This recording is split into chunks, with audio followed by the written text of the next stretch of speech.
Последниот пат кога Цивил имаше семинар во Струмица, зборувавме дека македонските граѓани се во едно константно предизборично, тензично расположение и атмосфера.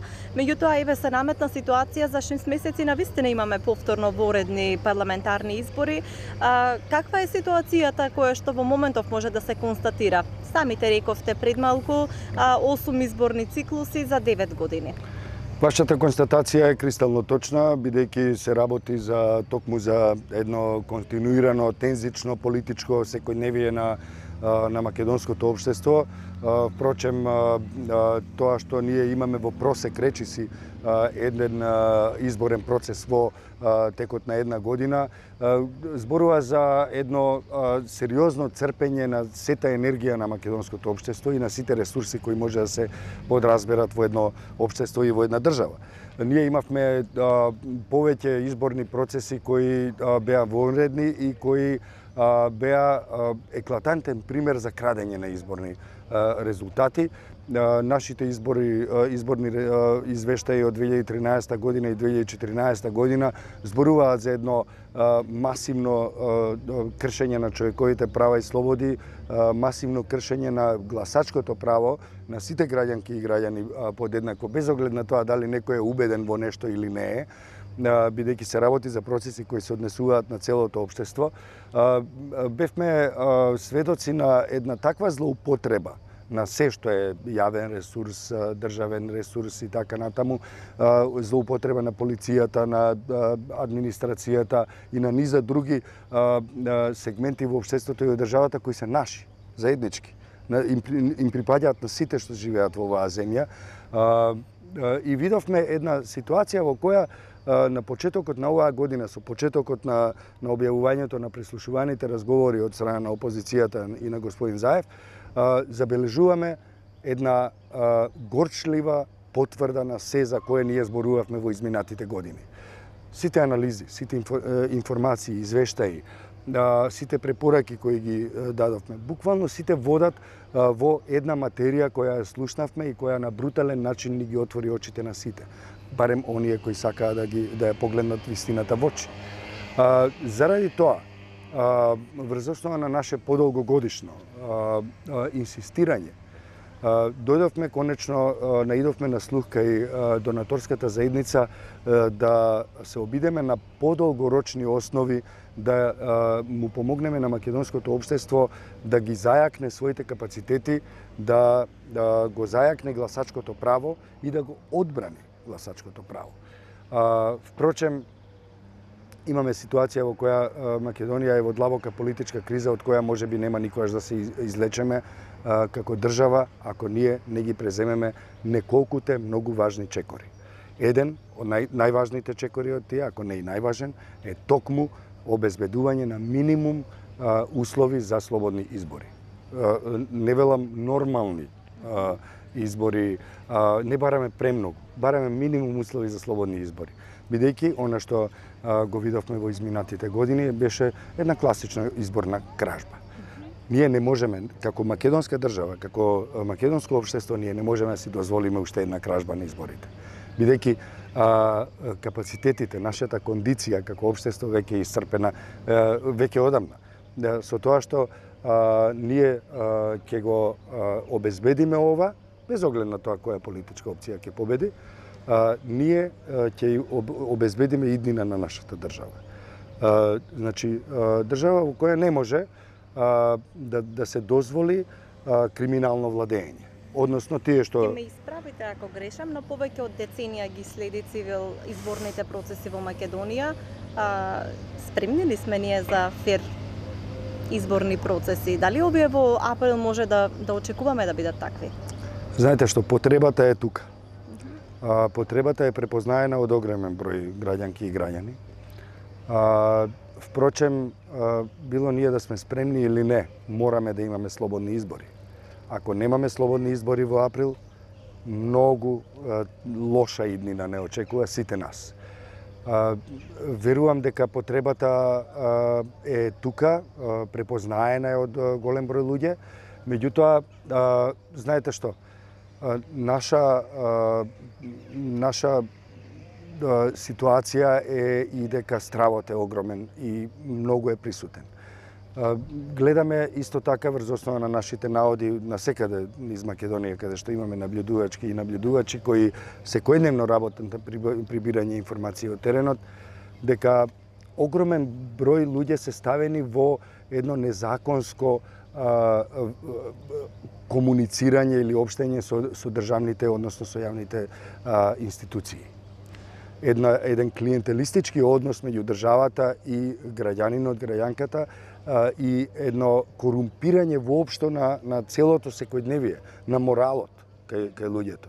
Едноставно очекувањата се дека нашите заеднички пари, за кои зборуваме цело време, се сметаат за или се представуваат како собственост приватна на некој што е моќник, кој вели дека добил избори на демократски начин и ги подарува парите на социјално ранливи категории, дека подарува работа на некого.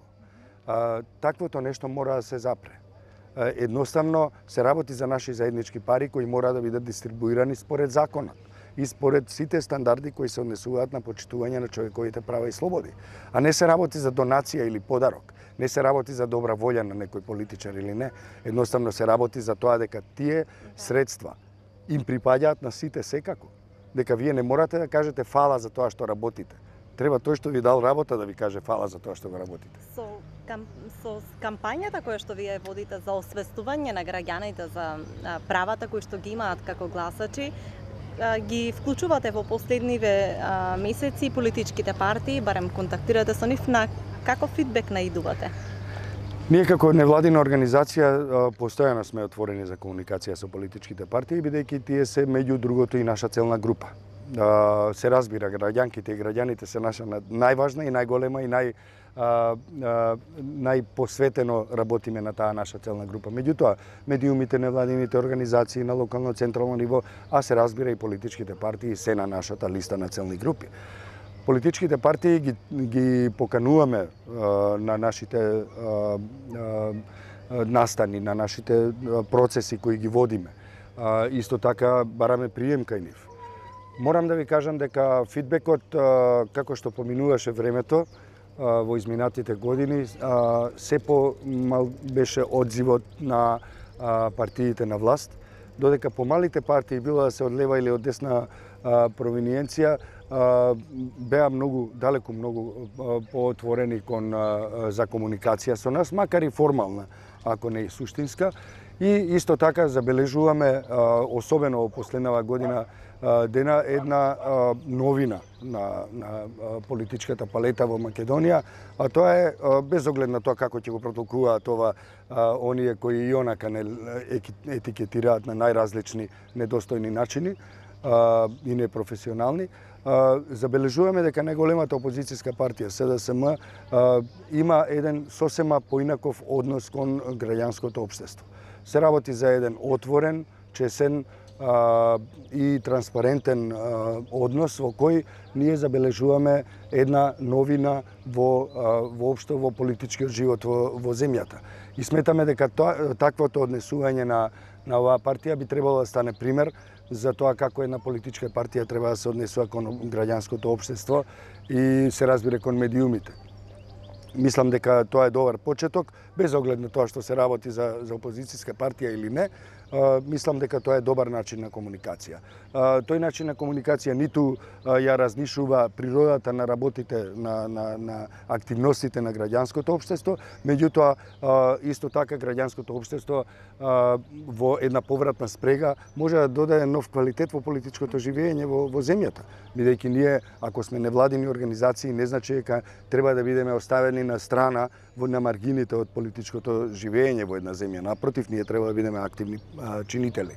И се разбира, политичките партии треба да ни го дадат тој простор. Бидејќи во изминатите неколку години забележавме едно практично киднапирање на целиот општествен простор во кој ние невладините организации немавме никаков глас, никакво влијание.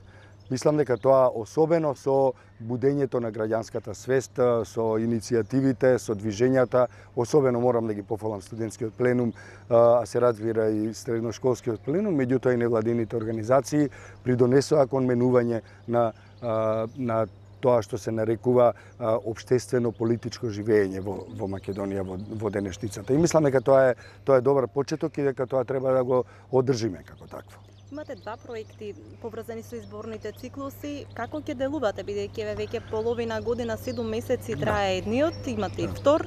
До април, што се треба да се сработи од ваша страна, за да може да има... Многу треба да се сработи. Така, за да по кратки црти да видиме кои се вашите следни чекори. Значи, од јануари започнавме со работа на проектот Моето гласачко право, кој пред се е фокусиран на јакнење на гласачкото право. Значи, јакнење на јавната свест за тоа што се гласачки права, што се правата на граѓанките и граѓаните во еден изборен процес, меѓутоа исто така и јакнење на вештините особено кај оние што ние ги нарекуваме мониторинг тимови низ земјата, се разбира и мобилните тимови, кои ќе работат на одбрана на гласачкото право. Значи, споделување на знаења и вештини за тоа како и каде треба да се обратат луѓето кои сметаат дека гласачкото право или изборниот процес е дефектен или корумпиран. Пред се ги покануваме сите граѓанки и граѓани да дојдат во комуникација, во контакт со нас и да споделат своји информации, своји искуства, своји мислења, се разбира предлози за тоа како треба да изгледа оваа наша непосредна иднина во која треба да дојдеме до слободните избори. Вториот проект кој го водиме започна на 1 јули и се вика Слободни избори за слободни граѓанки и граѓани. И тоа е проект кој, освен што се обидува да ги зајакне гласачките права, е проект кој треба да придонесе кон формирање услови, кон градење услови за слободни избори.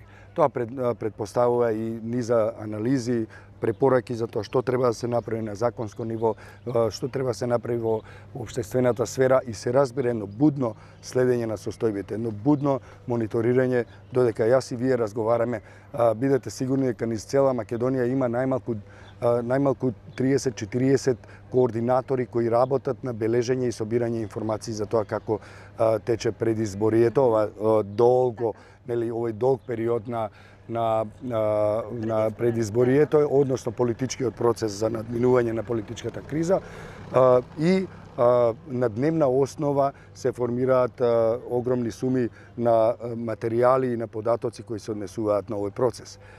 Ние нема да чекаме да заврши проектот и потоа да излеземе со една единствена опширна анализа и извештај за тоа што се случува. Не, затоа што ние со нашата методологија работиме на дневна основа и сите информации, откако ќе бидат верификувани на теренот, излегуваат во јавноста веднаш и ги споделуваме со вас, со слободните медиуми, со оние луѓе, со оние професионалци кои се одважуваат да ја зборуваат вистината. Знаете, ако смеам да го цитирам Орвел, во време на универзална измама, кажувањето на вистината е херојски чин.